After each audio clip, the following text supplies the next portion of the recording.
Hello everyone, welcome back to my channel your technical expert Udayan Ghosh. আজকে আমরা class 12 computer অ্যাপ্লিকেশনের networking চ্যাপ্টারটি থেকে কিছু প্রশ্ন উত্তর, কিছু নয় মোট 100টা প্রশ্ন এবং তার উত্তরকে নিয়ে আলোচনা করব এবং প্রতিটা প্রশ্নের মান হচ্ছে 1 নাম্বার এবং এই প্রশ্নগুলো তোমাদের এমসিকিউতেও কাজে লাগবে, তার সাথে এসে টাইপ কোশ্চেন অর্থাৎ শর্ট টাইপ কোশ্চেন্স যেগুলো তোমাদের আসবে 1 নাম্বারের সেখানেও কাজে লাগবে। আজকে মোট 100টি কোশ্চেন্স নিয়ে আলোচনা করা হয়েছে এই নেটওয়ার্কিং চ্যাপ্টারটি থেকে। ফার্স্ট পার্টে মোট নেটওয়ার্কিং চ্যাপ্টার থেকে 100টি কোশ্চেন্সকে নিয়ে আলোচনা করা হয়েছে। প্রথমে তোমাদের 1 নাম্বারের কোশ্চেনগুলোকে নিয়ে আলোচনা করা হবে, তারপর তোমাদের যে 7 নাম্বারের কোশ্চেনগুলো হয় সেগুলোকে নিয়ে আলোচনা করা হবে। ঠিক আছে, তাহলে প্রথমেই আমি বলে রাখি যে নেটওয়ার্কিং চ্যাপ্টারটি থেকে আমি যতখানি পর্যন্ত পড়িয়েছি ততখানি পর্যন্ত আজকে কোশ্চেন্স দেওয়া সম্ভব হয়নি। আজকে তার অর্ধেক কোশ্চেন দিয়েছি, আরও কোশ্চেন্স দেয়া থাকবে, কিন্তু আমি সমস্ত কিছু নেটওয়ার্কিং চ্যাপ্টার থেকে যতখানি পর্যন্ত বোঝানোর বুঝিয়েছি, এরপর আরও হচ্ছে যেগুলো বাকি রয়েছে সেগুলো আমি বুঝিয়ে দেবো। কিন্তু এই প্রশ্ন উত্তর যখন আলোচনা যখন করব সেখানে আর তোমাদের কি বোঝানোর তো সেরকম তো কিছু নেই, জাস্ট আমি প্রশ্ন এবং তার উত্তরগুলোকে জাস্ট আমি আলোচনা করে দেবো। এবং এই প্রশ্ন এবং তার উত্তরগুলোকে আমি এইভাবে সেই জন্যই আমি সাজিয়েছি যাতে তোমাদের পরীক্ষার সময় যাতে যাতে সুবিধা হয়। ঠিক আছে, তাহলে চলো বেশি কথা না বাড়িয়ে শুরু করা যাক। জাস্ট তোমরা এই জিনিসগুলোকে খাতায় একটু নোট ডাউন করে নেবে আর জাস্ট একটু পড়ে নেবে, তাহলেই দেখবে তোমাদের এগুলো রেডি হয়ে যাচ্ছে। আমি এইভাবেই প্রত্যেকটা চ্যাপ্টারের প্রশ্ন এবং তার উত্তর দিয়ে দেবো। ঠিক আছে, তাহলে চলো। প্রথম কোশ্চেন হচ্ছে নেটওয়ার্কিং কাকে বলে? না, নেটওয়ার্কিং হচ্ছে দুই বা ততোধিক কম্পিউটার যখন কেবল বা বেতার ব্যবস্থার মাধ্যমে পরস্পরের সঙ্গে যুক্ত হয়ে তথ্য আদান প্রদান করে তখন কম্পিউটারগুলির সংযুক্তিকরণকে নেটওয়ার্কিং বলে। ঠিক আছে, এই নেটওয়ার্কিং কাকে বলে আমি আগেই বুঝিয়ে দিয়েছি, জাস্ট তার সংজ্ঞাটাকে আমি জাস্ট বলে দিলাম, তোমরা পড়ে নিও। ঠিক আছে, কারণ এখানে আমি ফার্স্টেই বলে দিয়েছি যে এখানে আর বোঝানোর আমি কিন্তু এখানে এই নোটেতে আমি আর কিন্তু কিছু বোঝাবো না সেইভাবে। তোমাদের যদি পড়তে কি কোথাও যদি কিছু বুঝতে অসুবিধা হয় আমাকে কমেন্ট করে জানিও, আমি অবশ্যই বুঝিয়ে দেবো। ঠিক আছে, নেক্সট কোশ্চেন কি? নেটওয়ার্কিং ব্যবস্থায় কম্পিউটারগুলি কি কি ব্যবস্থার মাধ্যমে তথ্য আদান প্রদান করে? নেটওয়ার্কিং ব্যবস্থায় কম্পিউটারগুলি কেবল বা তারের সাহায্যে অথবা বেতার ব্যবস্থার মাধ্যমে যুক্ত থেকে তথ্য আদান প্রদান করে। নেটওয়ার্কিং এর গুরুত্ব বা সুবিধা লেখো।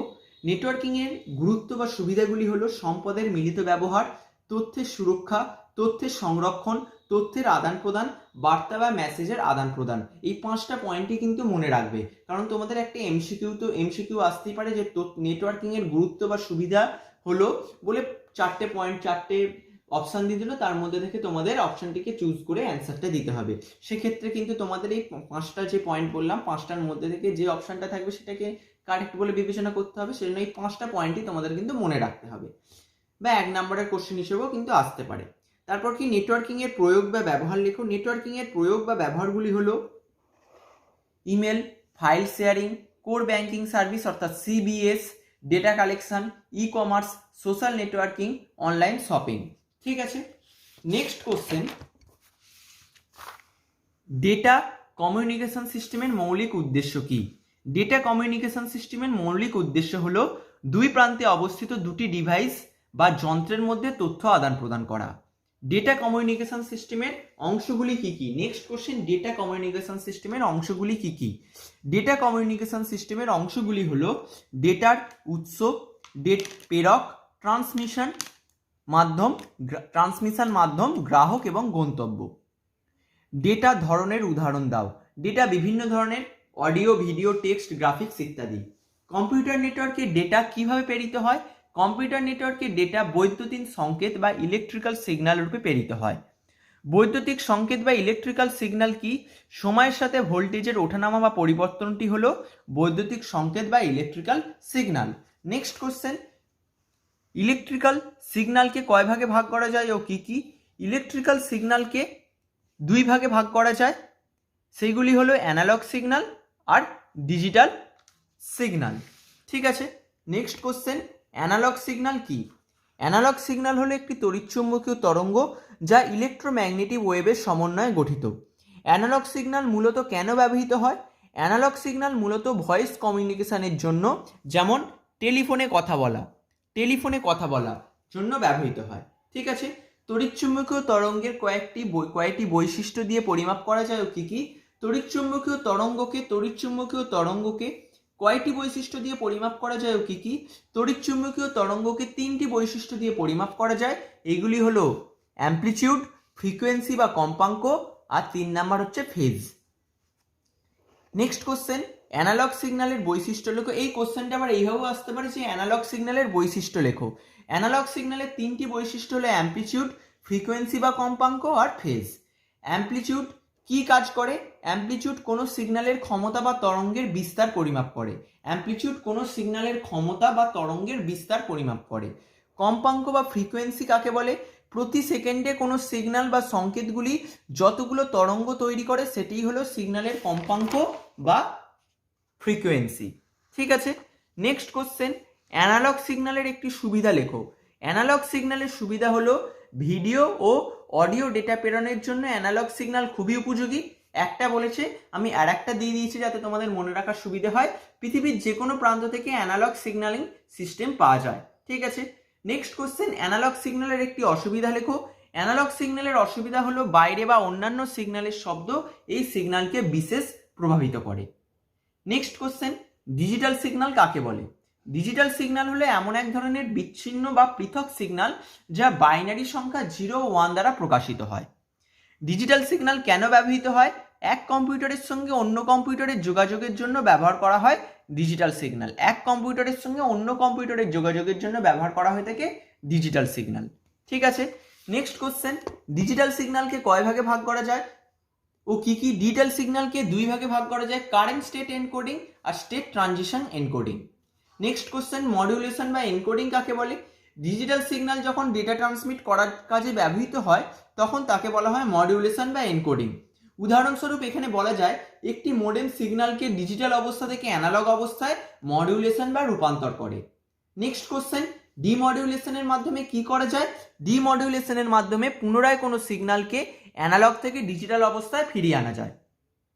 এবার কিছু স্টার দিয়ে কিছু কথা লেখার আছে, যেগুলো স্টার দিয়ে কিছু কথা লেখা রয়েছে সেগুলোকে অবশ্যই কিন্তু ভালোভাবে পড়ে নেবে, কারণ এগুলো কোশ্চেন আকারে না থাকলেও তোমাদের এগুলো জেনে রাখা প্রয়োজন। এখান থেকে কিন্তু কোশ্চেন আসতে পারে।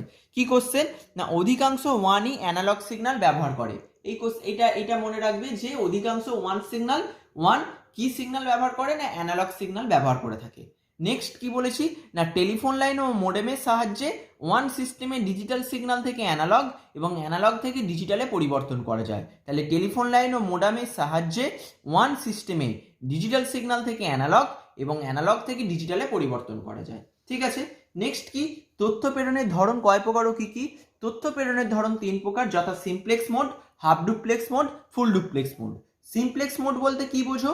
তথ্য প্রেরণের যে পদ্ধতিতে কেবলমাত্র একদিকেই তথ্য প্রেরণ করা হয় এবং তথ্য প্রবাহটি একমুখী হয়, অর্থাৎ নেটওয়ার্কের সঙ্গে যুক্ত একটি কম্পিউটার সর্বদাই প্রেরক হিসেবে তথ্য প্রেরণ করে এবং অন্যটি গ্রাহক হিসেবে সেই তথ্য সর্বদা গ্রহণ করে, তাকে সিমপ্লেক্স মোড বলে।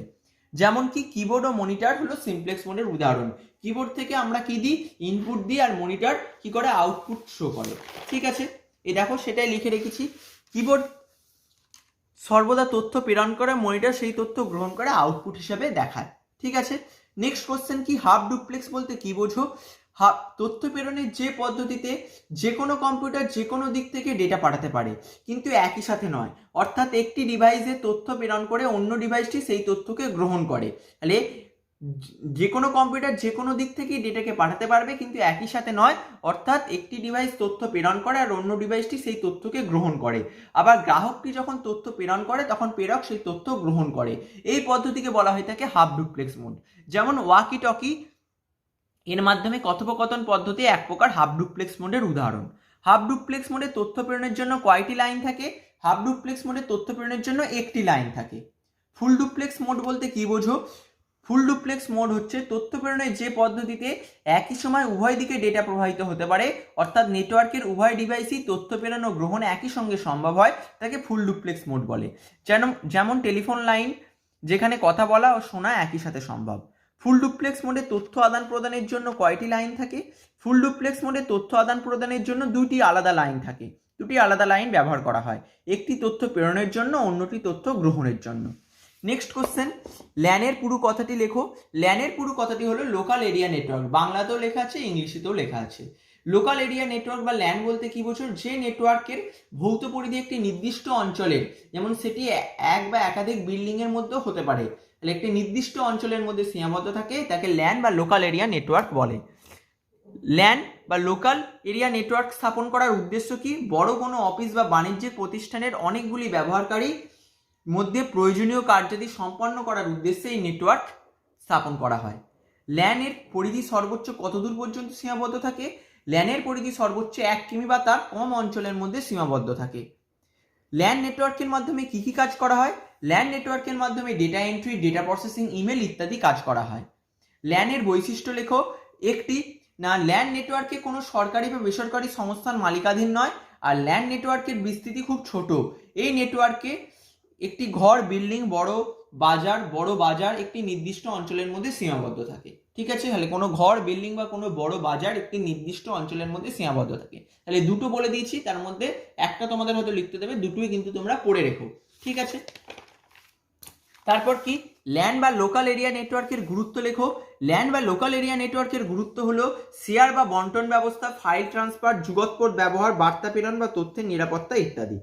ঠিক আছে, নেক্সট কোশ্চেন, ম্যানের পুরো কথাটি লেখো। ম্যানের পুরো কথাটি হলো মেট্রোপলিটন এরিয়া নেটওয়ার্ক। ম্যান বলতে কি বোঝো? মেট্রোপলিটন এরিয়া নেটওয়ার্ক হলো মেট্রোপলিটন শহর বা শহরতলির বিভিন্ন অঞ্চলের মধ্যে বিস্তৃত নেটওয়ার্ক ব্যবস্থা। ম্যান প্রকৃতপক্ষে একটি শহরের মধ্যে অবস্থিত অনেকগুলি ল্যানের সমন্বয়ে গঠিত একটি নেটওয়ার্ক ব্যবস্থা। ম্যান নেটওয়ার্কের বিস্তৃতি কত দূর? ম্যান বা মেট্রোপলিটন এরিয়া নেটওয়ার্কের বিস্তৃতি 10 কিমি থেকে 120 কিমির মধ্যে হয়। ম্যান নেটওয়ার্ক দ্বারা কি কি ধরনের তথ্য প্রেরণ সক্ষম?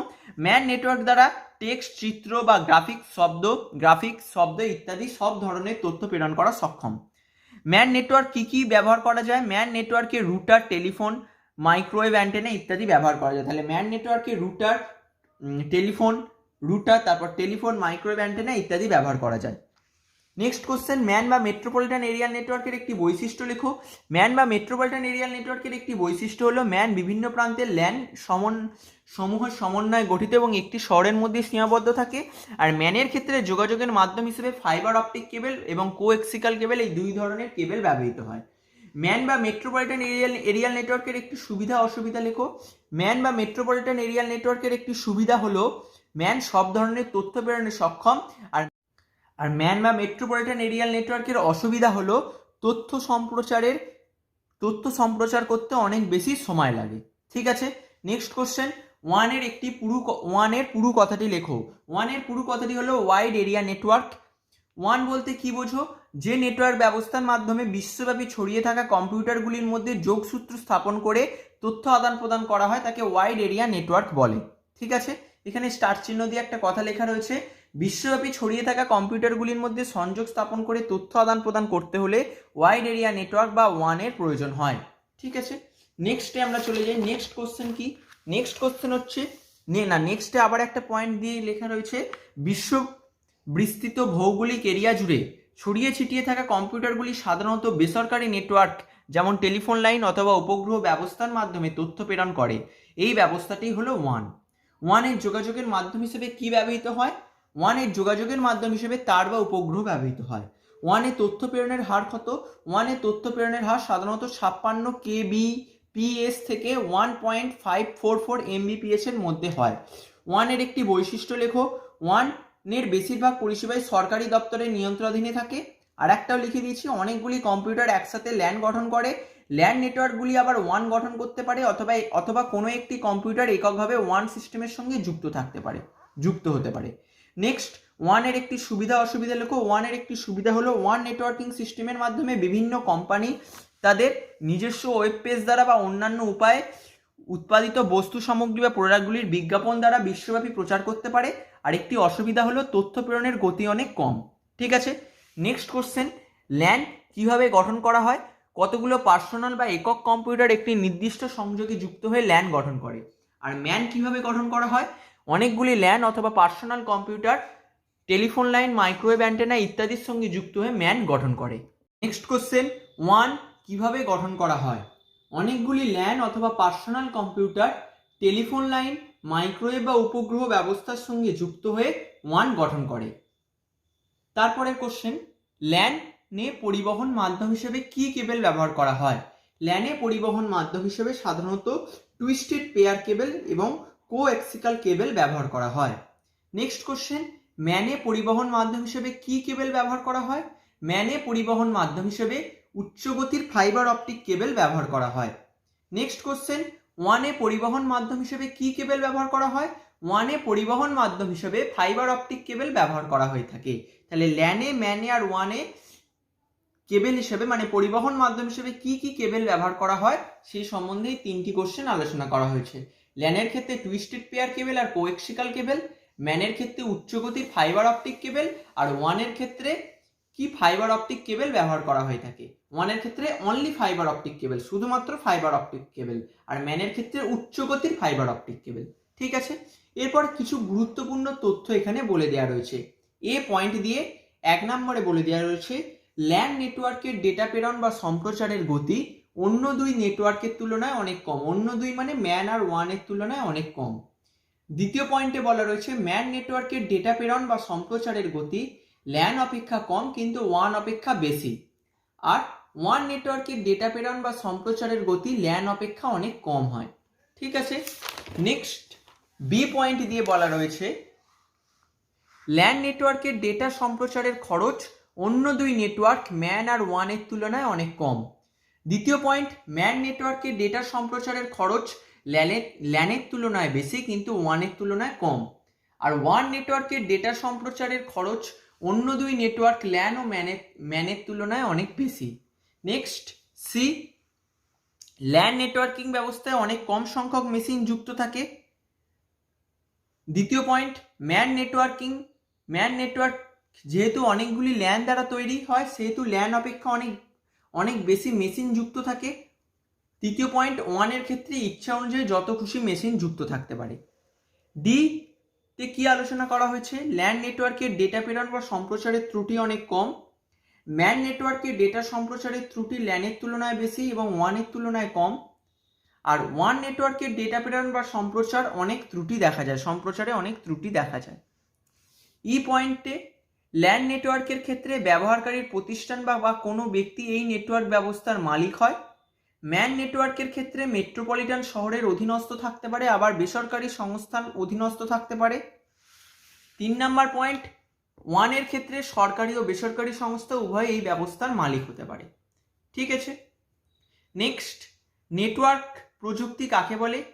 একটি নেটওয়ার্কে যুক্ত কম্পিউটারগুলি যে পদ্ধতিতে নিজেদের মধ্যে তথ্য আদান প্রদান করে তাকে নেটওয়ার্ক প্রযুক্তি বলে। মানে এবার কোশ্চেন আলোচনা হচ্ছে আর কি। 55 নম্বর কোশ্চেন, 55 নম্বর কোশ্চেন, নেটওয়ার্ক প্রযুক্তি কাকে বলে? একটি নেটওয়ার্কে যুক্ত কম্পিউটারগুলি যে পদ্ধতিতে নিজেদের মধ্যে তথ্য আদান প্রদান করতে পারে তাকে নেটওয়ার্ক প্রযুক্তি বলে। নেক্সট কোশ্চেন, নেটওয়ার্কে যুক্ত কম্পিউটারগুলি নিজেদের মধ্যে তথ্য আদান প্রদানে কয়টি পদ্ধতিতে করতে পারে ও কি কি? নেটওয়ার্ক যুক্ত কম্পিউটারগুলি নিজেদের মধ্যে তথ্য আদান প্রদান দুটি পদ্ধতিতে করতে পারে। 1 ক্লায়েন্ট সার্ভার নেটওয়ার্ক প্রযুক্তি, 2 পিয়ার টু পিয়ার নেটওয়ার্ক প্রযুক্তি। সার্ভার বলতে কি বোঝো? এখানে সার্ভার বলতে কি বোঝো একটা জায়গায় আলোচনা করা রয়েছে, আবার আর একটা জায়গায় সার্ভার বলতে কি বোঝো আলোচনা করা রয়েছে। এখানে যখন তোমাদের সার্ভার বলতে কি বোঝো যদি বলে থাকে, এইটা তোমাদের হচ্ছে এই সংজ্ঞাটা হবে ক্লায়েন্ট সার্ভার নেটওয়ার্কে সার্ভার বলতে কি বোঝো। ক্লায়েন্ট সার্ভার নেটওয়ার্কে, ব্র্যাকেটে আমি লিখে দিচ্ছি, ঠিক আছে, ক্লায়েন্ট সার্ভার নেটওয়ার্কের ক্ষেত্রে, ক্লায়েন্ট সার্ভার নেটওয়ার্কের ক্ষেত্রে সার্ভার বলতে কি বোঝো যদি এই কোশ্চেনটা থাকে তখন এইটা লিখবে যে ক্লায়েন্ট সার্ভার নেটওয়ার্কে এক বা একাধিক শক্তিশালী কেন্দ্রীয় কম্পিউটার থাকে যাকে সার্ভার বলে। ঠিক আছে, ক্লায়েন্ট কাকে বলে? ক্লায়েন্ট সার্ভার নেটওয়ার্কে সার্ভারের সঙ্গে যে সমস্ত কম্পিউটার বা নোডগুলি যুক্ত থাকে তাদের ক্লায়েন্ট বলে। Next question, client server network প্রযুক্তি কিভাবে তৈরি হয়? ক্লায়েন্ট সার্ভার নেটওয়ার্কে এক বা একাধিক শক্তিশালী কেন্দ্রীয় কম্পিউটার থাকে যাকে সার্ভার বলা হয়। অন্যান্য সমস্ত কম্পিউটার বা নোড এই সার্ভারের সঙ্গে যুক্ত থাকে তাদের ক্লায়েন্ট বলে। এই সম্পূর্ণ ব্যবস্থাটিকে নিয়ে ক্লায়েন্ট সার্ভার নেটওয়ার্ক প্রযুক্তি তৈরি হয়। ঠিক আছে, নেক্সট কোশ্চেন, সার্ভার কম্পিউটারের মূল কাজ কি? সার্ভার কম্পিউটারের মূল কাজ হলো নেটওয়ার্কে যুক্ত অন্যান্য ক্লায়েন্ট কম্পিউটারগুলিকে তাদের চাহিদা অনুযায়ী তথ্যের যোগান ও সরবরাহ করা। ক্লায়েন্ট সার্ভার নেটওয়ার্কে কিছু সার্ভারের উদাহরণ দাও। ক্লায়েন্ট সার্ভার নেটওয়ার্কের কিছু সার্ভারের উদাহরণ হলো web server, mail server, application server ইত্যাদি। ক্লায়েন্ট সার্ভার নেটওয়ার্ক প্রযুক্তিতে কিছু অপারেটিং সিস্টেমের উদাহরণ দাও। ক্লায়েন্ট সার্ভার নেটওয়ার্ক প্রযুক্তিতে যে অপারেটিং সিস্টেম প্রয়োজন হয় সেইগুলি হলো Linux, novel network, Windows N T ইত্যাদি। ক্লায়েন্ট সার্ভার নেটওয়ার্কের একটি সুবিধা অসুবিধা লেখো। ক্লায়েন্ট সার্ভার নেটওয়ার্কের একটি সুবিধা হলো এই নেটওয়ার্কে কোনো কাজ সার্ভারের অনুমতি ছাড়া করা সম্ভব নয় এবং কাজের পাসওয়ার্ড ব্যবহার হয় ফলে মূল্যবান ডেটা ও সফটওয়্যার সুরক্ষিত থাকে।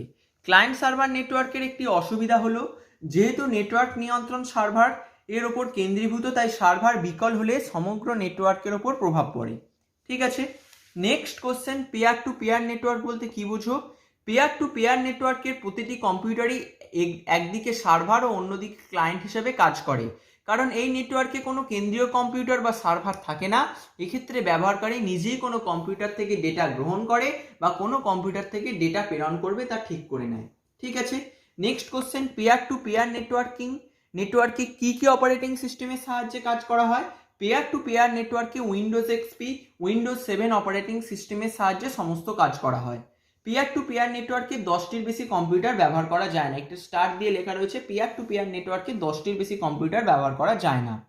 পেয়ার টু পেয়ার নেটওয়ার্কের একটি সুবিধা অসুবিধা লেখো। পেয়ার টু পেয়ার নেটওয়ার্কের একটি সুবিধা হলো এই নেটওয়ার্কে কোনো বিশেষ সার্ভার থাকে না, তাই শক্তিশালী কম্পিউটারের প্রয়োজন নেই।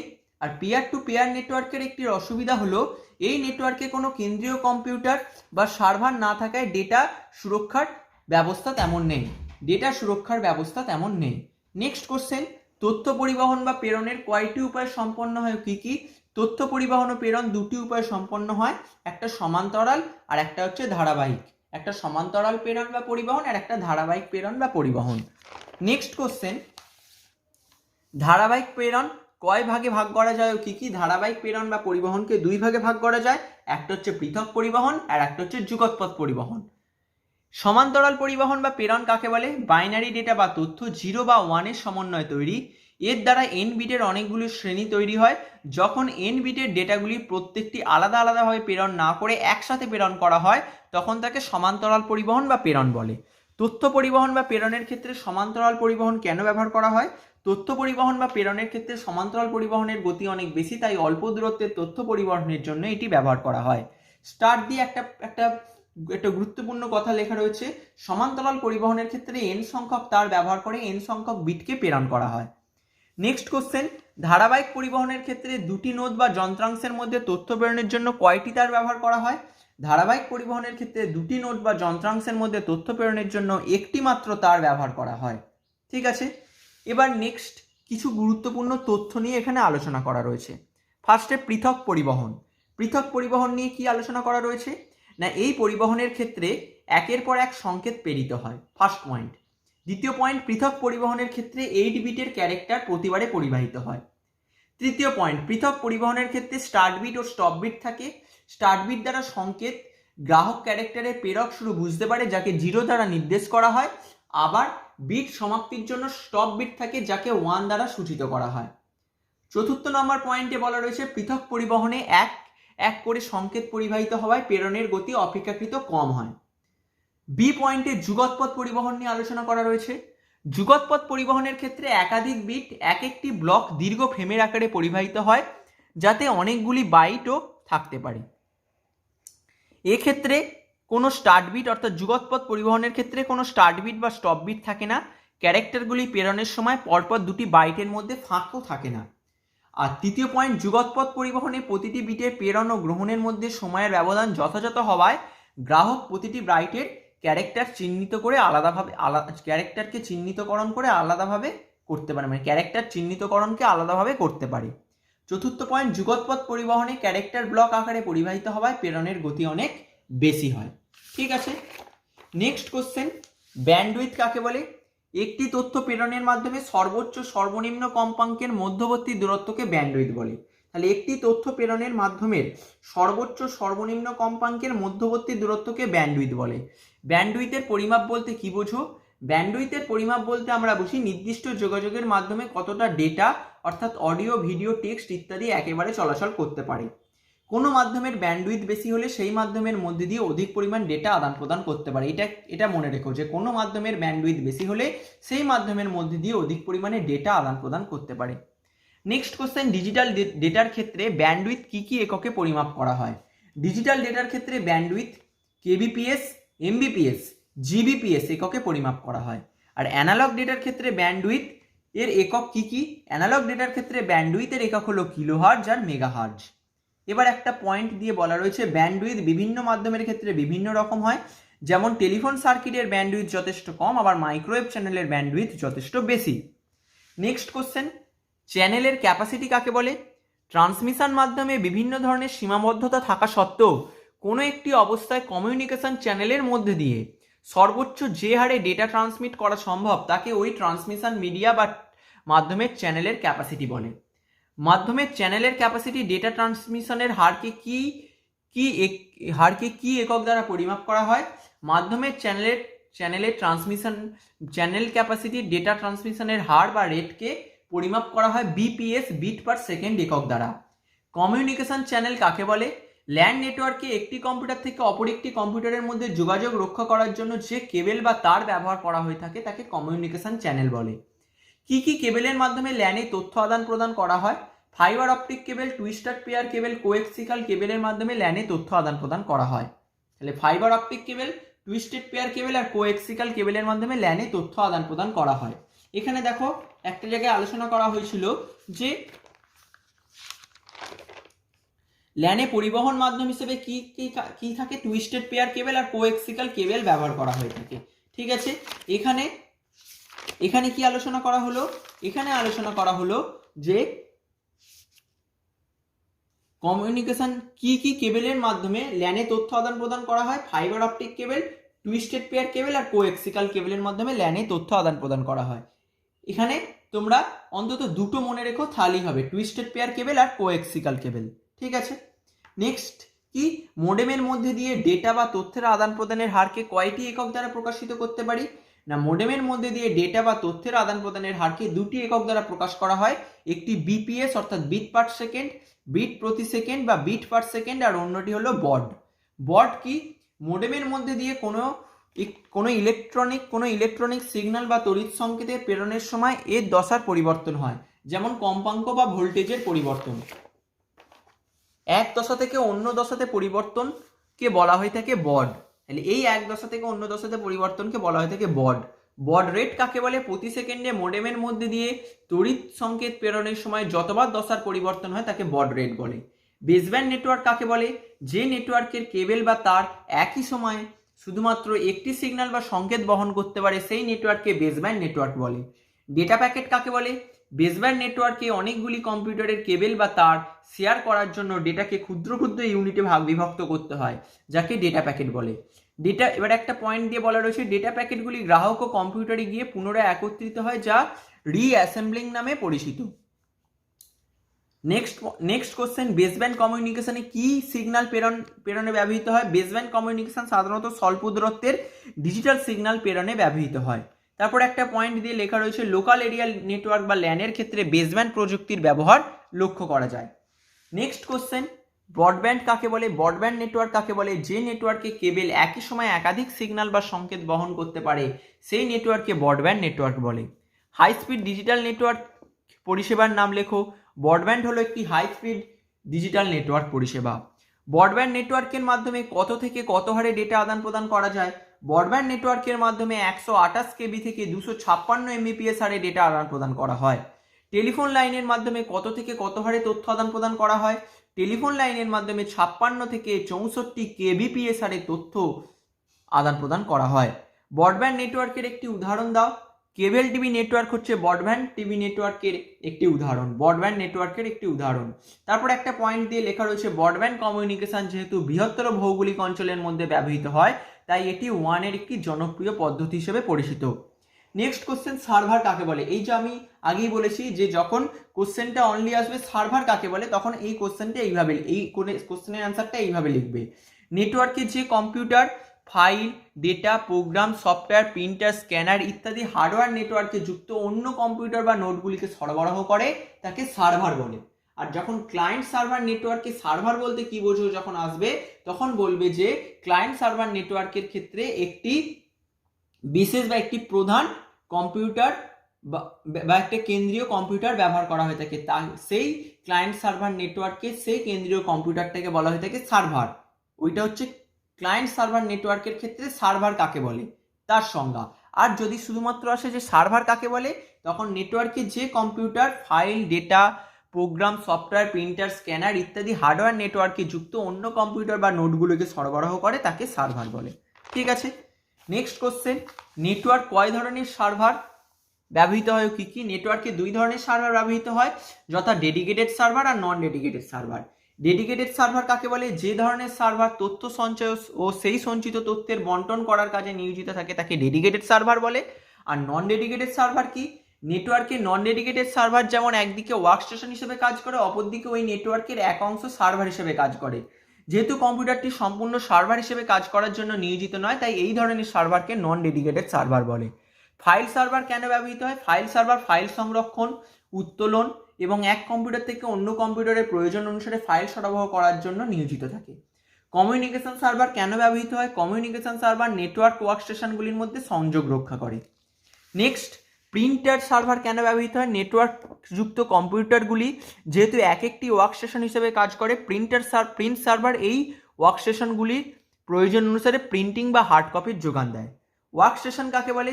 নেটওয়ার্কে ব্যবহারকারীরা যে সকল কম্পিউটার ব্যবহার করে তথ্য আদান প্রদান করে তার প্রত্যেকটি কম্পিউটারকে এক একটি ওয়ার্কস্টেশন বলা হয়। এই ওয়ার্কস্টেশন প্রয়োজন অনুসারে নিজেদের মধ্যে অথবা মেন সার্ভারের মধ্যে তথ্য আদান প্রদান করতে পারে। নেক্সট কোশ্চেন, এনআইসি এর পুরো কথাটি লেখো। এনআইসি এর পুরো কথাটি হলো network interface card. Next question, network interface card আর কি কি নামে পরিচিত? Network interface card network card বা নেটওয়ার্ক অ্যাডাপ্টার নামেও পরিচিত। এনআইসি অর্থাৎ নেটওয়ার্ক ইন্টারফেস কার্ড কেন প্রয়োজন হয়? ল্যান্ড নেটওয়ার্কে কেবলের মাধ্যমে সরাসরি কোনো তথ্য কম্পিউটারে প্রেরণ করা যায় না, এর জন্য ইন্টারফেস কার্ড বা এনআইসি প্রয়োজন হয়। এরপর একটা পয়েন্ট দিয়ে কিছু কথা লেখা রয়েছে, কি না নেটওয়ার্ক ইন্টারফেস কার্ড এমন একটি যন্ত্র বা কম্পিউটারের সাথে অন্যান্য কম্পিউটারের ফিজিক্যালি সংযুক্তি করে। তাহলে এটা হচ্ছে এমন একটি যন্ত্র যা কম্পিউটারের সাথে অন্যান্য কম্পিউটারের ফিজিক্যালি সংযুক্তি করে। এনআইসিকে দুইভাবে ব্যবহার করা হয়। মাদারবোর্ডের মধ্যে এই কার্ড ইনবিল্ট অবস্থায় থাকে অথবা মাদারবোর্ডের পিসিআই স্লটে আলাদাভাবে লাগাতে হয়।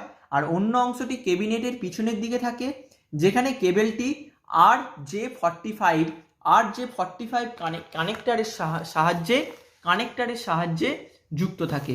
এনআইসির প্রস্তুতকারী সংস্থার দেয়া ড্রাইভার প্রোগ্রাম হার্ড ডিস্কে ইনস্টল করে এই নেটওয়ার্ক কার্ডকে ব্যবহার করা হয়।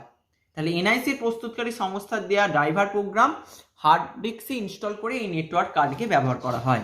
তাহলে মোট আমরা 100টা কোশ্চেন এবং তার অ্যান্সার নিয়ে আলোচনা করলাম, আর তার সাথে কিছু গুরুত্বপূর্ণ পয়েন্টও আমরা জেনে নিলাম। এই সমস্ত কিছুই 100টা কোশ্চেন তোমরা পড়ে নেবে, আর তার সাথে পয়েন্ট দিয়ে যেগুলো লেখা রয়েছে সেইগুলোকেও তোমরা পড়ে নেবে। ঠিক আছে, এরপর আরো কোশ্চেন আলোচনা হবে। এটা নেটওয়ার্কিং এর 100টা কোশ্চেন আলোচনা হলো মানে নেটওয়ার্কিং এর আর কিছু কোশ্চেন নেই তা নয়, আরো কোশ্চেন আছে। সমস্ত কিছু একেবারে না দিয়ে পার্ট করে দেওয়া হবে। এরপরে আরো হচ্ছে কোশ্চেন নিয়ে আলোচনা করা হবে নেটওয়ার্কিং থেকে। আজকে এই পর্যন্তই কোশ্চেন আলোচনা করা হয়ে থাকবে। আর একটা কথা বলে রাখি, তোমরা অনেকেই আমাকে পিডিএফ চাইছো, পিডিএফ আমি তোমাদের দিয়ে দেবো।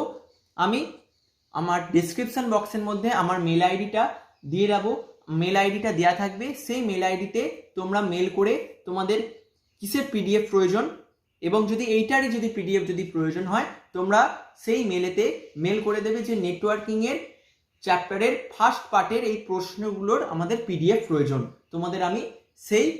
তোমাদের যে মেল আসবে সেই মেলেতে আমি এই সেটাকে পিডিএফ করে তোমাদের দিয়ে দেবো। এর ফলে তোমাদের আরো ভালোভাবে রেডি করে নিতে সুবিধা হবে। ঠিক আছে, আজকের আলোচনা এই পর্যন্তই থাকবে। আর এখান থেকে তোমাদের প্রথমেই বলে দিয়েছিলাম যে আজকে আমি কিছু বোঝাবো না, আমি যতক্ষণই পর্যন্ত নেটওয়ার্কিং এর যা ভিডিওতে আমি যা বুঝিয়েছি সেই সমস্ত ভিডিও আমি ডেসক্রিপশন বক্সে প্লেলিস্টের মধ্যে দিয়ে দেবো। তোমরা প্লেলিস্টের মধ্যে গিয়ে পরপর করে দেখে নিও নেটওয়ার্কিং থেকে যা বোঝানো হয়েছে আজ পর্যন্ত। আর তারপরেও এই নেটওয়ার্কিং চ্যাপ্টারের এই ভিডিওটাও প্লেলিস্টের মধ্যে, এই ভিডিওটার লিঙ্কও দেওয়া থাকবে ডেসক্রিপশন বক্সে। ঠিক আছে, তোমরা সেইটাকেও চেক করে নিও। তোমরা তাহলে এইভাবে প্রত্যেকটা জিনিসকে রেডি করে নাও, তাহলেই তোমাদের পরীক্ষার সময় কিন্তু খুবই সুবিধা হবে। সেই জন্যই কিন্তু আমি এই নোট টাইপের এই ধরনের কোশ্চেনগুলোকে আলোচনা করছি। ঠিক আছে, তাহলে চলো আজকের ভিডিওটা এই পর্যন্তই থাকছে। ভিডিওটা ভালো লাগলে please like, share and subscribe. Thank you very much for watching this video.